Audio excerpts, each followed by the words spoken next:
Welcome to the Giving Voice to Depression podcast. This episode is presented by Mental Health America of Wisconsin. We're your co-hosts, Terry and Bridget. Each week, through intimate, candid conversations with guests, we explore the different perspectives on and experiences of depression. We keep it real because the illness is real.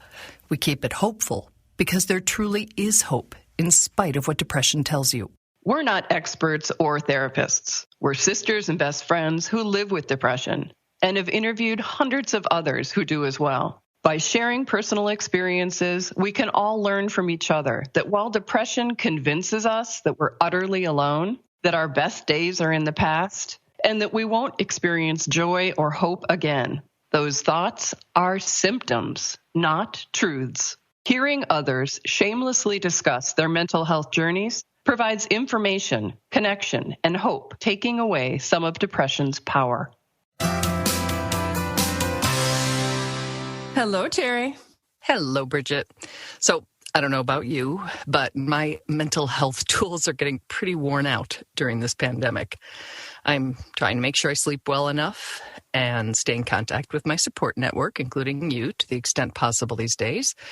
I'm making and keeping regular therapy and doctor's appointments, all those things, but I'm definitely worn down in a different way.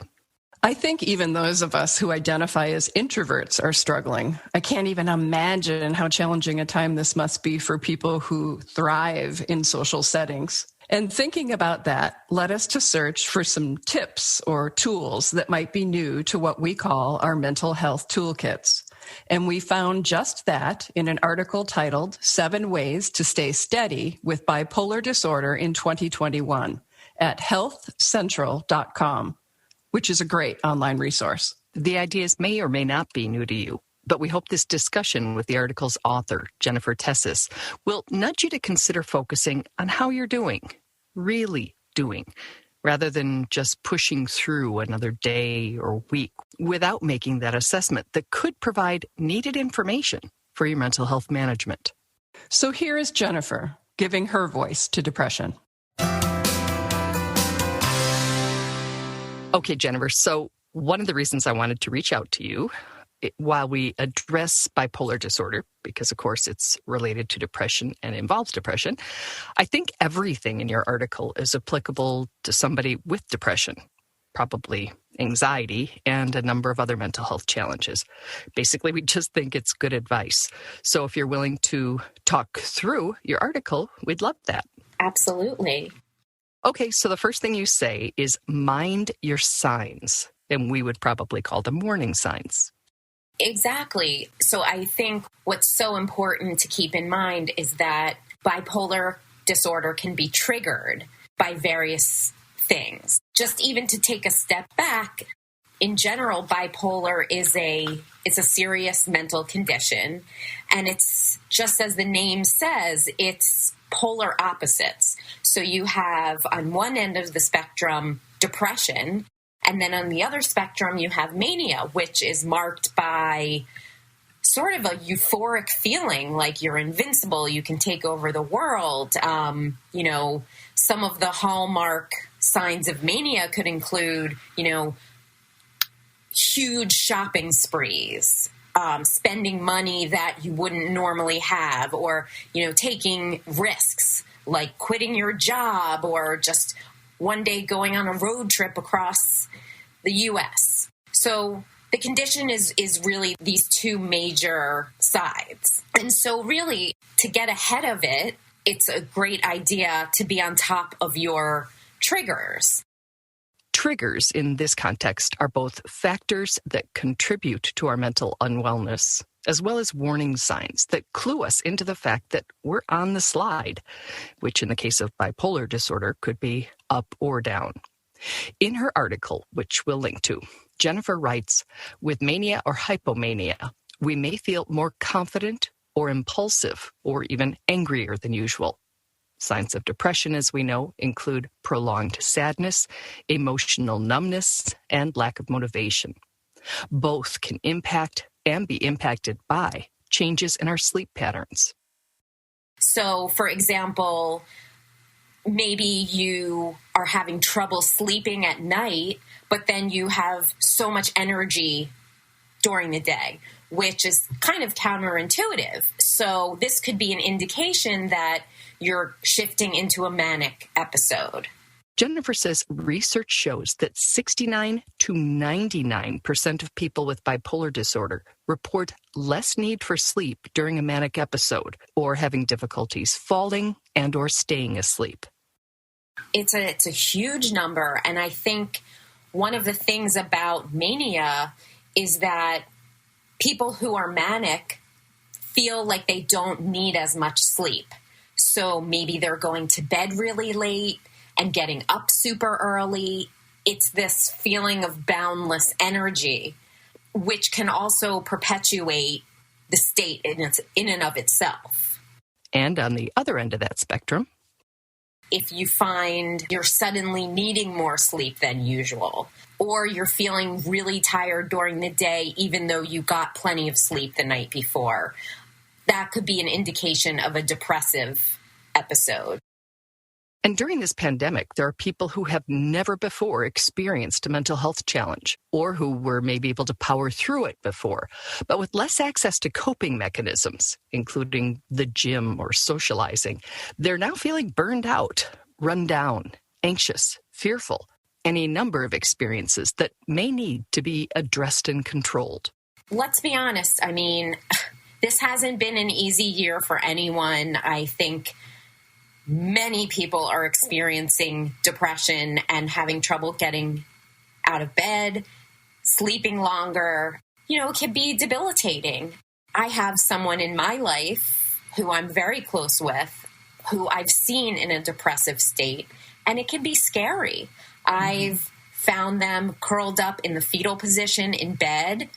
They don't want to shower.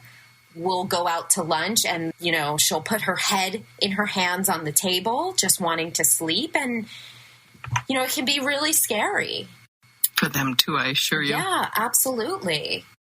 But here's the thing about sleep. It's not just an indicator of a potential problem. It's also a variable that we actually have some control over much of the time.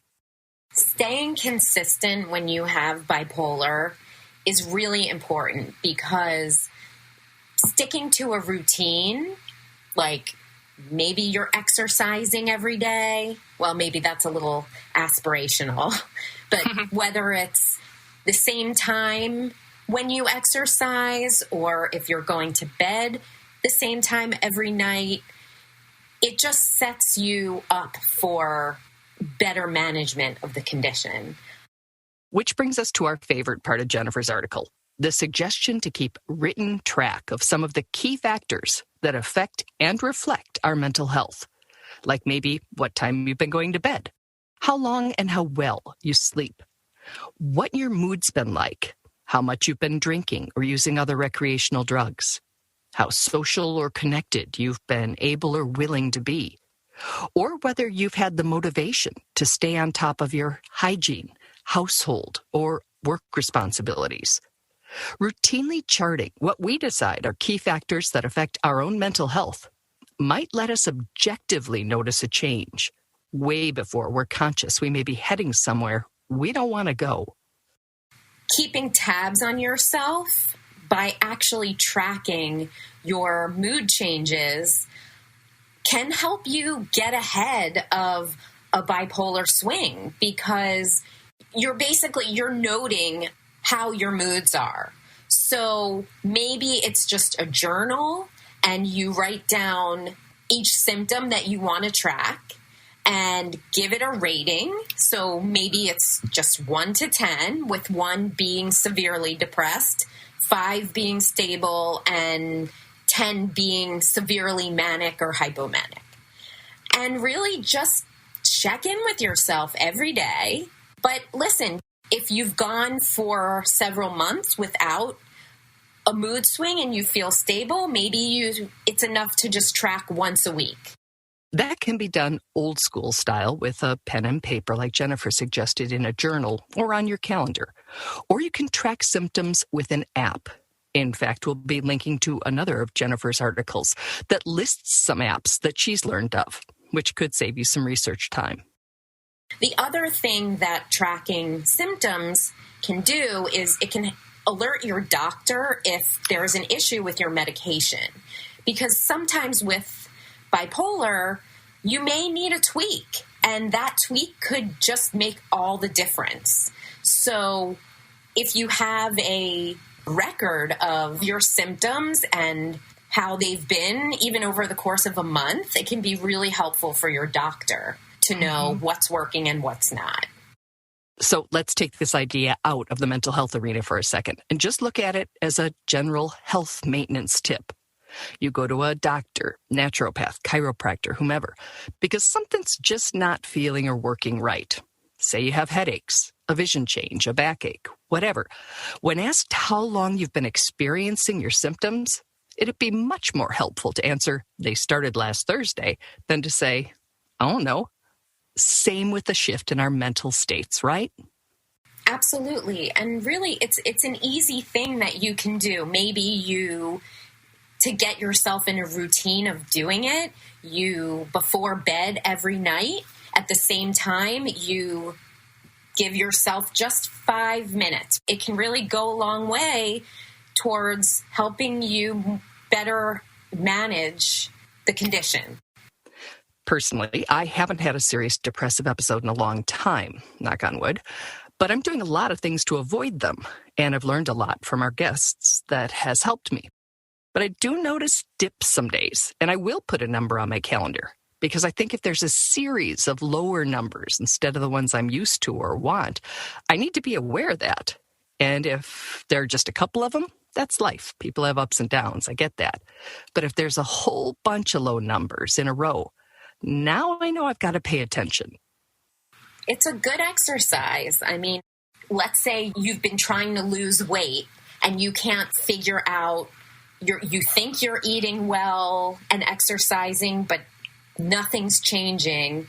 Keeping a food journal could also help you figure out. It's sort of, it's almost like a map in a way to your condition. Great information for ourselves and any professionals, peers, or others on our support team should we need to include them in our care.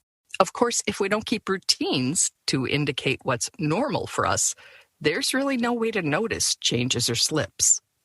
Because if anything is out of the ordinary, you have a barometer for your state of normalcy, if you will. And let's be honest, it's easier to be honest about not having maintained your sleep, meals, or exercise schedules than it is to personally assess your mental health, especially when a symptom of depression is an inability to see yourself and your situation clearly or objectively. And having a record of that kind of information could also make it easier to support someone with a mental health challenge or to allow someone to support us.